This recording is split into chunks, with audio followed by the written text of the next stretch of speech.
The Deadly Secrets of Plum Island. Michael Carroll, author of the best-selling book, Lab 257, The Disturbing Story of the Government's Secret Plum Island Germ Laboratory, was back on the East Coast, vacationing with his family, and amazed over recent developments concerning Plum Island.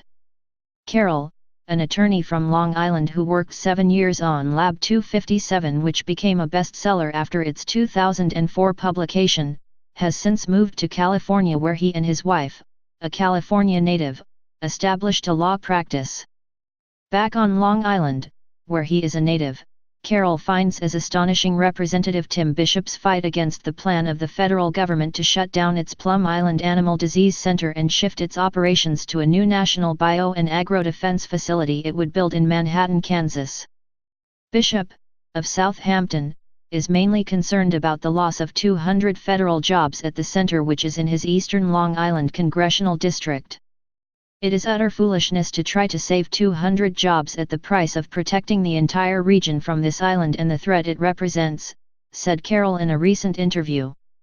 An outbreak of disease agents worked with on Plum Island, notably those affecting both animals and people in the heavily populated area off which the island sits, could be devastating. Plum Island is just off and midway between the New York-Boston megalopolis and its millions of people, Carroll pointed out. The 843-acre island is a mile and a half off Orient Point in South Old Town on the North Fork of Long Island. Connecticut is less than 10 miles to the north. A spokesperson for Bishop, Oliver Longwell, responded that Bishop's position on the island is indistinguishable from every other elected official who represents South Old Town at all levels of government. As to the call by a grouping of Long Island environmentalists for preservation of the island as opposed to the federal government's consideration of having housing developed on it, Carroll said that making the island a preserve is all that could be done with Plum Island, but, he emphasized, it will need to be a preserve closed to people. You can't let anybody on it, he said. The island is an environmental disaster, said Carroll. Every effort to decontaminate Lab 257, the 1950s-era germ warfare building on it, has failed, said Carroll. They can't get that building clean. Subsequently, a new laboratory building was constructed after the U.S. Department of Agriculture department took control of the island from the U.S. Army. There is contamination all over the island, said Carroll. He noted that up until recent years, nothing was ever removed from the island. Everything was disposed on it, much of it buried. The U.S. Environmental Protection Agency and the New York State Department of Environmental Conservation, DIS, have brought charges through the years in connection with the Plum Island waste, cases cited in his book, he went on. If this was a private business, it immediately would have been shut down, said Carroll. But only nominal fines were meted out. As to a shift of Plum Island operations to Kansas, that's going out of the frying pan into the fire, said Carroll. There is no better place to study foreign animal diseases than in the middle of America's farm belt.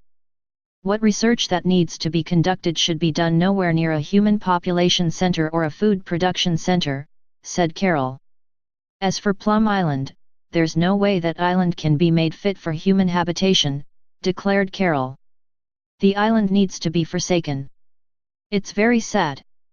The federal government, however, believes Plum Island can be habitable, as evidenced by it contemplating housing on it with the center's closing.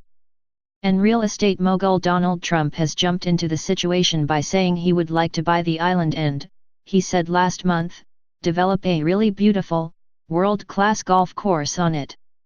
Meanwhile, New York Governor Andrew Cuomo has written to the General Services Administration, which would manage the planned sale, and the Department of Homeland Security, which after the 9/11 attack took over the island from the Department of Agriculture, calling for a comprehensive investigation of Plum Island by the state DIS, and a clean-up plan.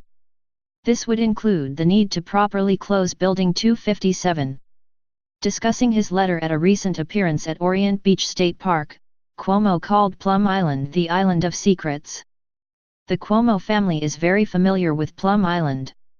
Andrew's father, former New York Governor Mario Cuomo, with whom Carroll worked as a lawyer in New York City, is quoted on the jacket of Lab 257 as calling the book a carefully researched, chilling expose of a potential catastrophe. Carroll's Lab 257 also documents a Nazi connection to the original establishment of a U.S. laboratory on Plum Island. According to the book, Erich Traub, a scientist who worked for the Third Reich doing biological warfare, was the force behind its founding. During World War II, as lab chief of Insel Reims, a secret Nazi biological warfare laboratory on a crescent-shaped island in the Baltic Sea, Traub worked for Adolf Hitler's second-in-charge, SS Reichsfuhrer Heinrich Himmler, on live germ trials, states Lab 257. The mission was to develop biological warfare to be directed against animals in the Soviet Union. This included infecting cattle and reindeer with foot and mouth disease. Ironically, Traub spent the pre-war period of his scientific career on a fellowship at the Rockefeller Institute in Princeton, New Jersey, perfecting his skills in viruses and bacteria under the tutelage of American experts before returning to Nazi Germany on the eve of war, says Lab 257. While in the U.S. in the 1930s, too, relates the book, Traub was a member of the Amerika-Deutscher Volksbund, which was involved in pro-Nazi rallies held weekly in Yaphank on Long Island. With the end of the war, Traub came back to the United States under Project Paperclip, a U.S. program under which Nazi scientists, such as Wernher von Braun, were brought to America. Traub's detailed explanation of the secret operation on Insel Reims given to officials at Fort Detrick in Maryland, the Army's biological warfare headquarters, and to the CIA, laid the groundwater for Fort Detrick's offshore germ warfare animal disease lab on Plum Island, says Lab 257. Traub was a founding father. And Plum Island's purpose, says the book, became what Insel Reims had been, to develop biological warfare to be directed against animals in the Soviet Union now that the Cold War and conflict between the US and the Soviet Union had begun. The Long Island daily newspaper Newsday earlier documented this biological warfare mission of Plum Island. In a lead story on November 21, 1993, Newsday investigative reporter John MacDonald wrote, "A 1950s military plan to cripple the Soviet economy by killing horses, cattle, and swine called for making biological warfare weapons out of exotic animal diseases at a Plum Island laboratory," now declassified Army records reveal. A facsimile of one of the records, dated 1951, covered the front page of that issue of Newsday. The article went on, "Documents and interviews disclose for the first time what officials have denied for years, that the mysterious and closely guarded animal lab off the east end of Long Island was originally designed to conduct top-secret research into replicating dangerous viruses that could be used to destroy enemy livestock." Lab 257 has many pages about this based on documents including many that Carroll found in the National Archives.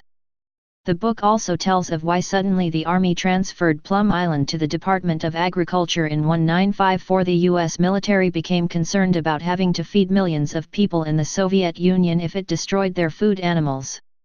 The Joint Chiefs of Staff found that a war with the USSR would best be fought with conventional and nuclear means, and biological warfare against humans, not against food animals, says Lab 257.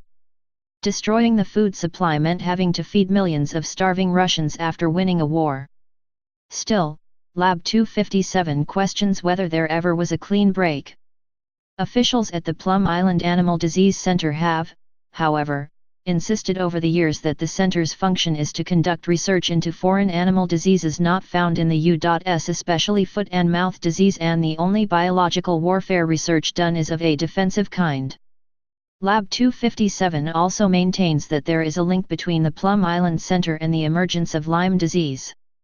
It suddenly surfaced 10 miles from Plum Island in Old Lyme, Connecticut in 1975. Carroll cites years of experimentation with ticks on Plum Island and the possibility of an accidental or purposeful release. The tick is the perfect germ vector, says Lab 257, which is why it has long been fancied as a germ weapon by early biowarriors from Nazi Germany and the Empire of Japan to the Soviet Union and the United States. A source who worked on Plum Island in the 1950s, the book states, recalls that animal handlers and a scientist released ticks outdoors on the island. They called him the Nazi scientist. When they came in 1951 they were inoculating these ticks. Lab 257 goes on, Dr. Traub's World War II handiwork consisted of aerial virus sprays developed on Insel Reims and tested over occupied Russia, and of field work for Heinrich Himmler in Turkey. Indeed, his colleagues conducted bug trials by dropping live beetles from planes. An outdoor tick trial would have been de rigueur for Erich Traub. Could he be right? Stay paranoid, my friends.